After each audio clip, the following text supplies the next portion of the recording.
What's up guys, it's Tundrum here, and today I'm going to be showing you some insane spoilers from Theros Beyond Death. Now, I don't normally do spoiler videos, but these spoilers have got me so hyped and excited, I was like, I have to do a video on these. This video will be split into two sections, just the new card section and the reprint section. Okay, without further ado, let's get into it. First up, I've got Ox of Agonos. Now, Ox of Agonos is a super solid new mythic. It's a 5-mana 4/2 creature, Ox, and it says when it enters the battlefield, you discard your hand, then draw 3 cards. This is often just essentially draw 2 or draw 3 cards, which is a super solid ability. Then he has Escape for double red, which says exile 8 other cards from your graveyard, and then you may cast it for free, well, for its escape cost. And then it says it escapes with a 1/1 counter on it. Plus, whenever you escape it, you get that draw free ability again. It's a super solid card. It's big body. I reckon it will see a play in a lot of places. And I think this is really comparable to Bedlam Reveler. Benefits you for having stuff in your graveyard, and is a good card advantage engine. Next up, we got Turmeric Calls the Dead. This is a 3-mana saga, and for 1 and 2, it says put the top 3 cards of your library into your graveyard. Then you may exile a creature or enchantment card from your graveyard. If you do, you get a 2/2 black zombie creature token. This alone would already be really good. Plus, it adds a free that says you gain X life and scry X, where X is the number of zombies you control. I reckon this is going to see a lot of play, especially it will be super solid in zombie tribal and like EDH. And I reckon this is like kind of comparable to History of Benalia. Creates you a good amount of bodies, and it benefits you for having them. Yep, super solid card. Next up, I've got the first god on this list, From Bronze-Blooded. Now, I reckon he's not an OP god, but I reckon he'll be super solid in formats like EDH. He's a 5-mana 7/6 legendary enchantment creature god with Indestructible. Then he has that default god ability, as long as your devotion to red is less than 5, he isn't a creature. Then he gives all your other creatures haste, and for 3 mana you essentially get a sneak attack ability. You get to put a red creature or an artifact creature card from your hand onto the battlefield and sack it at the beginning of your next end step. And it auto gets haste because of Peripheros. I'm thinking this probably won't see play in Standard, Pioneer, Modern, anywhere like that, but I think it will see quite a lot of play in EDH, because that 3 mana ability, imagine if you activate that, and then you bring out something like a Blightsteel Colossus, you could suddenly just end the game, just on the spot with that ability. He's a super solid card, and yeah, really good god, well, in EDH at least. Next up, we've got Kunaros, Hound of Aphrios. Now, I reckon he's going to see heaps of play in sideboards of Standard, Pioneer, and maybe even Modern. He's 3 mana for a free legendary creature Hound, Vigilance Menace, and Lifelink, which is already a solid card.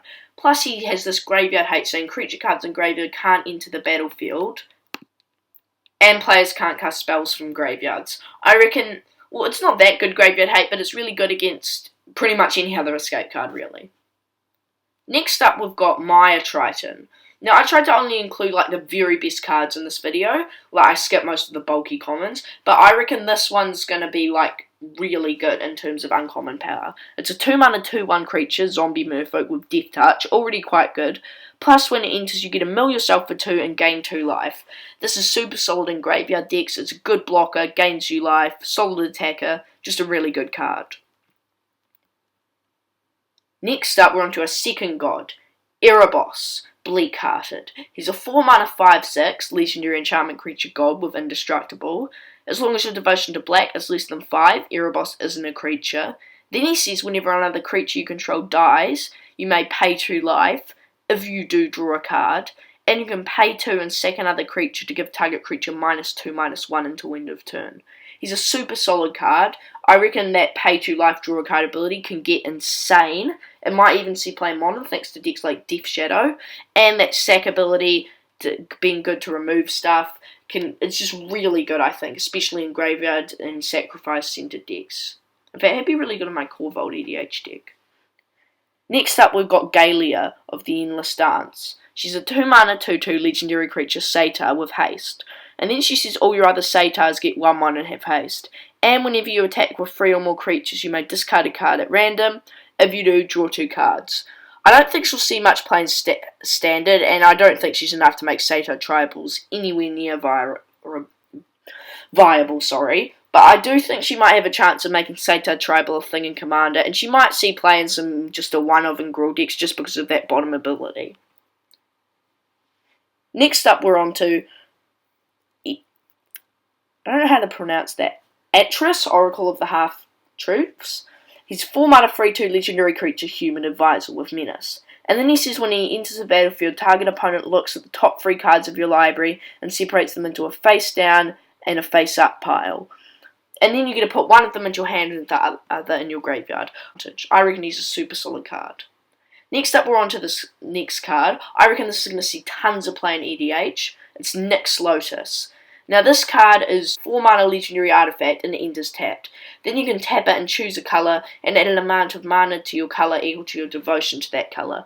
I don't think it will see play in anywhere except in EDH, but in EDH it's going to be insane. It's essentially just a Nyx Shrine to Nyx on a stick, and that card's insane. Super solid card, I'm super hyped for it. Great card. Now on to our third and final god, and our final card from the new cards section. You guessed it, Heliod Suncrowned.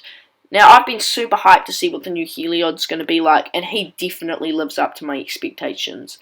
He's a 3 mana 5/5 legendary enchantment creature god with indestructible.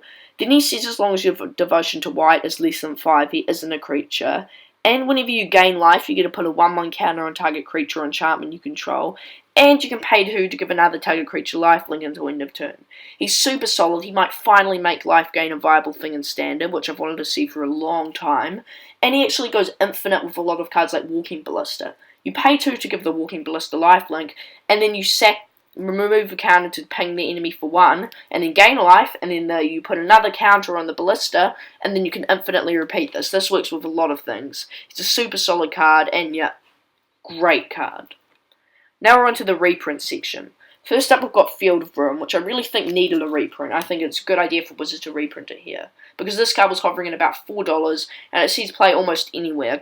Being good against Tron and Modern, can destroy enemies, colour fixing in formats like Pioneer, just solid card. Next up, I've got a card that I don't think was so smart to reprint. Grey Merchant of Asphodel. It's a 5 mana 2/4 zombie, and it says when it enters, each opponent loses X life, where X is your devotion to black, and you gain life equal to the amount of life lost this way. I reckon he's going to see tons of play in Standard. In fact, he might be so good, because he was really busted last time he was around in Standard, back in Theros Beyond. He might just make the format being dominated by mono-black devotion decks again. Super solid card, but I don't really think he needed a reprint. Next up, and finally, we have Nadir Kraken. This is a 3 mana 2/3 legendary creature Kraken, and he says whenever you draw a card you may pay 1. If you do, put a 1/1 counter on Nadir Kraken, and you get to create a 1/1 tentacle. This is super solid. 1 mana to get a 1/1 counter and a 1/1 every turn is a super solid rate. He can get massive and make you heaps of bodies. I reckon he'll see heaps of play in Standard in decks like Simic, Mono Blue if that becomes a thing again. Yeah, just a solid card. And yeah guys, that completes my video. Hope you enjoyed. Make sure to leave a like and subscribe, and yeah, peace out.